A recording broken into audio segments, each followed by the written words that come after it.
मैं ब्रांडिंग की अगर बात करूँ ना, ब्रांडिंग एक बहुत पावरफुल टूल है। जैसे बहुत मैं एग्जांपल लेता हूँ, रिसेंटली अभी बिहार में इलेक्शन हुए तो वहां पे आप लोगों ने देखा होगा एक नई पार्टी इमर्ज हो गई, जन स्वराज पार्टी प्रशांत किशोर की। अब प्रशांत किशोर अपने आप में देखा जाए तो बहुत बड़ा पॉलिटिकल स्ट्रेटेजिस्ट है, जिसने ऐसी कौन सी पार्टी जिसके साथ कोलैबोरेट होकर काम नहीं करा, चाहे whether it is BJP government 2012 में ले लो, ठीक है, गुजरात असेंबली इलेक्शन बीजेपी को जितवाया, ठीक है, उसके बाद आप चाहे बात कर लो कांग्रेस की, फिर अगेन 2014 के अंदर बीजेपी को, ठीक है, जनरल इलेक्शन जितवाए, ठीक है, आम आदमी पार्टी की बात कर लो, किसी भी, चाहे इवन ममता बनर्जी की बात कर लो, ऐसी कौन सी पार्टी जिसने उसके साथ कोलैबोरेट करके काम नहीं करा, उसने जितवाया नहीं उनको। अब प्रशांत किशोर ने खुद इस बार बिहार इलेक्शन के अंदर अपनी पार्टी बनाई, जन स्वराज पार्टी, जहां पे उसने इलेक्शन लड़ा। अब इंडियन इकोनॉमी में अंदर तुम कितने सारे चैलेंजेस पढ़ते हो, sir, human capital formation, rural development, infrastructure, उसने सबके ऊपर बात करी, इवन एजुकेशन के ऊपर बहुत इंटेंसली उसने बात करी, बट फिर भी उसकी कितनी सीट आई? 0 सीट आई। अब सर ऐसा क्यों?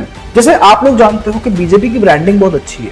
अब ब्रांडिंग का मतलब मैंने तुम लोग को बताया, क्या मतलब? आइडेंटिफिकेशन, किसी चीज का आइडेंटिफिकेशन। जैसे तुम बीजेपी सोचते हो, तुम्हारे माइंड में सैफरन कलर आ जाता है, लोटस आ जाता है। सर हम अगर बात करें कांग्रेस की बात करते ही पंजा आ जाता है, ठीक है, आरजेडी की बात करो, लैंटर्न आ जाता है, लालटेन।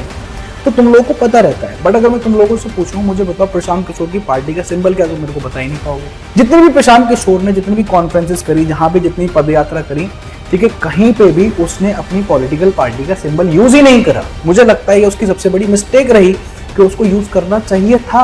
अब मैं तुमसे भी पूछूंगा, तुम्हें पता नहीं होगा कि सर प्रशांत किशोर की पार्टी का सिंबल क्या था, पर it was school bag, school का बस्ता, किसी को पता ही नहीं है। तो ब्रांडिंग इतनी पावरफुल चीज है कि आपको कहीं ना कहीं ब्रांडिंग यूटिलाइज करनी है और लोगों के माइंड में उसका इंपैक्ट डालना है। मैं बीजेपी बोल रहा हूँ तो आपके माइंड में सैफरन कलर आना चाहिए, मैं कांग्रेस बोल रहा हूँ आपके माइंड में पंजा आना चाहिए।